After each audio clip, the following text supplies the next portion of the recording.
Back to news. Kadapa జిల్లా జమ్మలమడుగులో YCP నేతలపై కేసుల వ్యవహారం రాజకీయ వేడిని పెంచుతోంది. ప్రజా సమస్యలపై పోరాడుతున్న వైసీపీ నాయకులపై అక్రమ కేసులు నమోదు చేస్తే మరింత రెట్టింపు ఉత్సాహంతో ప్రజల పక్షాన పోరాటం కొనసాగిస్తామని వైసీపీ ఎమ్మెల్సీ రామసుబ్బారెడ్డి స్పష్టం చేశారు. అక్రమాలు జరిగాయని, పేపర్ లీక్ అయిందని చెప్పి స్పోర్ట్స్ కోటాలో కూడా తప్పుడు సర్టిఫికెట్లతో స్పోర్ట్స్ కోటాలో కూడా దొడ్డిదారిన ఉద్యోగాలు అమ్ముకున్నారని చాలా ఆరోపణలు.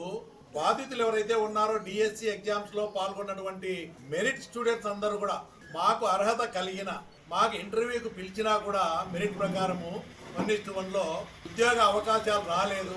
అదే విధంగా స్పోర్ట్స్ కోటాలో 2% నుంచి 3%కి పెంచి పరీక్షలు రాయకుండా, ఎగ్జామ్స్ రాయకుండా స్పోర్ట్స్ కోటాలో దొడ్డిదారిన సర్టిఫికెట్లు తీసుకొని దొంగ సర్టిఫికెట్లతో కొన్ని వందల పోస్టులు కూటమి నాయకులకు అనుకూలమైనటువంటి వాళ్లకు ఉద్యోగాలు ఇచ్చారని చెప్పి ఆధారాలతో సహా చాలా మంది అందరూ కూడా బాధితులు అందరూ కూడా ప్రభుత్వం దృష్టికి తీసుకుపోవడం, ప్రభుత్వం స్పందించకపోతే ప్రతిపక్ష నాయకుడు అయినటువంటి జగన్మోహన్ రెడ్డి గారి దృష్టికి కూడా తీసుకురావడం, కోర్టుకు కూడా కొన్ని వేల మంది కంప్లైంట్ ఇచ్చిన పరిస్థితి మనందరికీ తెలిసింది.